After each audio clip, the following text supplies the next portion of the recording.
চা বাগান থেকে শুরু করে কোলাউড়ার মুড়াইছড়া চা বাগান চা শ্রমিকের 10 দফা বাস্তবায়ন সংগ্রাম কমিটির সংগ্রামী আহ্বায়ক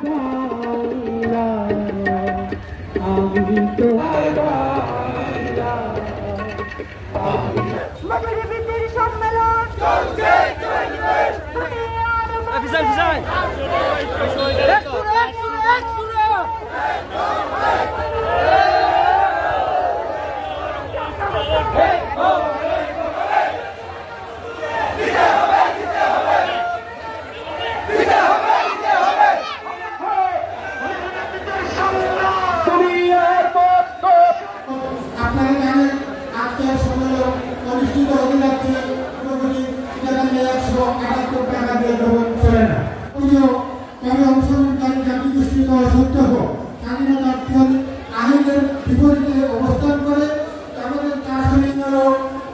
বাগান ব্যবস্থা করবো দেখা যায় আমরা চা